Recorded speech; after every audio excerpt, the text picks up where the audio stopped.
और अब सबसे पहली खबर कानपुर से, जहां 8 पुलिसकर्मियों की हत्या का आरोपी गैंगस्टर विकास दुबे की कहानी का अंत हो चुका है। शुक्रवार सुबह एनकाउंटर में मारे जाने के बाद देर शाम उसका अंतिम संस्कार किया गया। पोस्टमार्टम रिपोर्ट में बताया गया कि उसके शरीर में 3 गोलियां लगी थी। कल देर रात विकास दुबे का अंतिम संस्कार भी हो गया, लेकिन साथ साथ एनकाउंटर पर भी सवाल उठाए गए।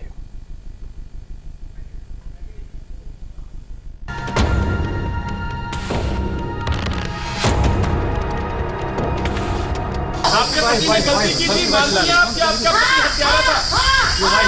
उसके साथ सही हुआ? सही हुआ?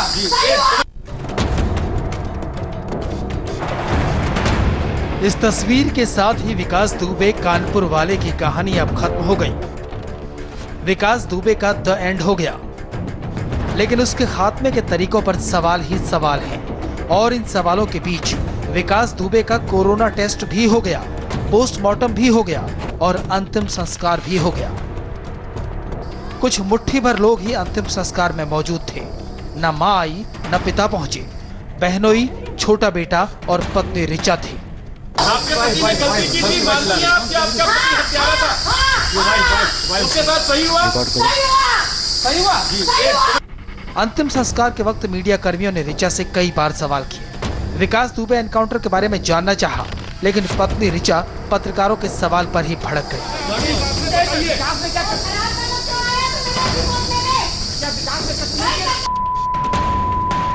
मीडिया वालों के लिए ऋचा ने आपत्तिजनक शब्दों का इस्तेमाल भी किया और इतना ही कहकर चली गई कि जो कुछ हुआ सही हुआ।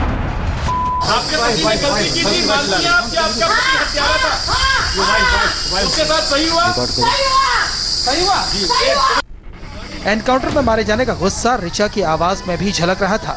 ऋचा को पुलिस ने फिलहाल छोड़ दिया है, लेकिन पुलिस की नजर है, क्योंकि कहा जाता है कि विकास की अपराध वाली दुनिया पर पैनी निगाह रखती थी ऋचा। लखनऊ का ये कृष्णा नगर इलाका है और ये इंद्रलोक कॉलोनी है। इसमें J424 नंबर का जो मकान है, इसमें विकास दुबे की पत्नी ऋचा दुबे रहती है अपने बेटे के साथ। ऐसा कहा जाता है कि ऋचा विकास के बहुत सारे राज जानती है, क्योंकि विकास को सिद्धेश्वर पांडे जो प्रिंसिपल थे शिवली में एक ताराचंद इंटर कॉलेज के, उनकी हत्या के आरोप में उम्र कैद हो चुकी है। इसलिए विकास खुद तो सियासत में नहीं आ सकता था, अपनी पत्नी को आगे रख के सियासत करता था। ऋचा इस समय जिला पंचायत सदस्य है। देर शाम विकास दुबे का पोस्टमार्टम हुआ तो वही रिपोर्ट सामने आई, जिसे पुलिस सुबह से रखने और समझाने की कोशिश कर रही थी। पोस्टमार्टम रिपोर्ट में कहा गया है, एनकाउंटर के दौरान विकास दुबे को 4 गोली लगी। 2 गोलियां विकास के सीने में तो 1 उसकी कमर में लगी। रिपोर्ट में बताया गया कि ज्यादा खून बहने की वजह से उसकी मौत हुई। सभी गोलियां विकास दुबे के शरीर के आर पार हो गईं। कानपुर में विकास के शव का पोस्टमार्टम 1 घंटे तक चला। अस्पताल लाने के पहले ही विकास दुबे की मौत हो चुकी थी। उसकी मौत के साथ उन सारे सवालों का भी एनकाउंटर हो गया, जिसमें पूछा जा रहा था कि आखिर विकास दुबे को गैंगस्टर विकास दुबे बनने में किसकी शह थी और मात किसकी थी। विकास दुबे बंदूक के सहारे जीना चाहता था, बंदूक के जरिए मौत तक पहुंच गया।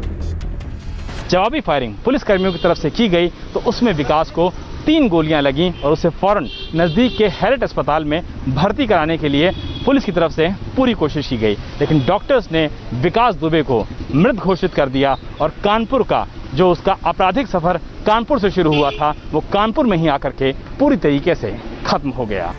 8 दिन के इस ऑपरेशन पर मुख्यमंत्री योगी आदित्यनाथ की एनकाउंटर के बाद से ही नजर थी। एनकाउंटर में पुलिस कनेक्शन जब सामने आया, तब सीएम भी नाराज हो गए, लेकिन अब विकास दुबे के मारे जाने के बाद यूपी पुलिस को बड़ी राहत मिली है। एनकाउंटर के बाद से ही सीएम, डीजीपी और प्रमुख सचिव के साथ बैठक कर रहे थे। पुलिस की 40 टीमें बनाई गई, एसटीएफ को कमान दी गई। पूरे ऑपरेशन के पल पल की जानकारी मुख्यमंत्री योगी आदित्यनाथ को दी जा रही थी। सभी जिलों के डीएम और कप्तान को मुख्यमंत्री की तरफ से साफ संदेश थे कि विकास दुबे को किसी भी हालत में किसी भी जिले की कोर्ट में सरेंडर नहीं करना चाहिए, उसकी गिरफ्तारी होनी चाहिए। अब विकास दुबे का एनकाउंटर हो चुका है तो सरकार और पुलिस दोनों राहत की सांस ले रही है। पुलिस वालों की मौत से लेकर विकास दुबे के एनकाउंटर तक यूपी पुलिस पर सवाल उठे थे और अब भी सवाल उठ रहे हैं। जब विकास दुबे गिरफ्तार नहीं हुआ था तब भी सवाल थे, अब एनकाउंटर में ढेर कर दिया गया है तब भी सवाल है। लेकिन सरकार का संदेश साफ है कि उत्तर प्रदेश को अपराध मुक्त बनाना है, माफिया मुक्त बनाना है। फिर चाहे वो नोएडा हो या लखनऊ। लखनऊ से ऋषि कुमार के साथ कानपुर से पवन नारा और विशाल प्रताप सिंह की रिपोर्ट।